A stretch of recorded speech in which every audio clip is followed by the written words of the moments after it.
My name is Greg Russo, and I am one of the millers at Farmer Ground Flour.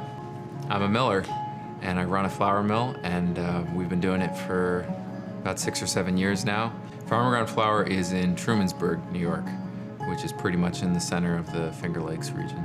I love it because there's so many different parts of the business. You got to source the grain, a lot of technical stuff at the mill, how to get the flour milled, move it from point A to point B. A lot of science, talking to bakers, getting feedback. There's an art to it, to baking obviously, and then trying to get the right thing to the bakers. It's a new kind of emerging field, local grains, so it's a great time to be doing what we do. You've got 2 different types of wheat. One is planted in the fall, the other is planted in the spring.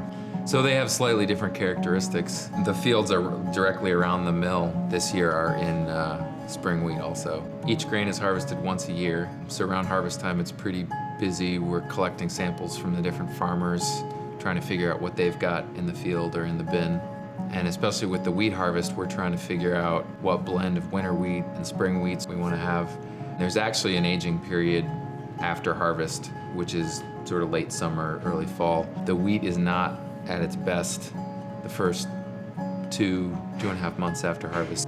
So throughout the year, we're getting deliveries from the farm. You know, every month or so they bring more wheat. And then the milling happens much more frequently. You know, every week or 2 weeks we're milling each product. And the idea there is keep the flour as fresh as possible. And that's one of the advantages to what we do in terms of being close to our customers or the bakers, is that the supply chain is pretty small.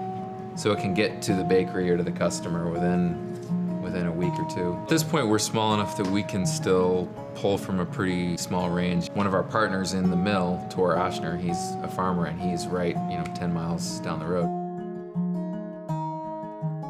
Stone milling is definitely the oldest form of milling. It was the dominant form up until 1900 or something, roughly, when roller mill technology started to emerge. Stone is a natural material that changes with temperature and humidity much more so than steel rolls.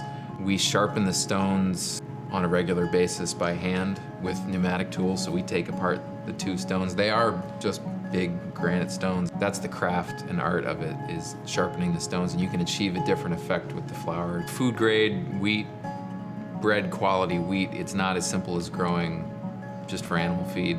So it's been a learning process for both of us. We've been doing this 6 or 7 years now, and I wouldn't say we're just starting to get good at the whole thing, but we're still getting better at producing the best quality bread wheat we can, and I'm sure we're gonna be getting better for another 20 years or something like that.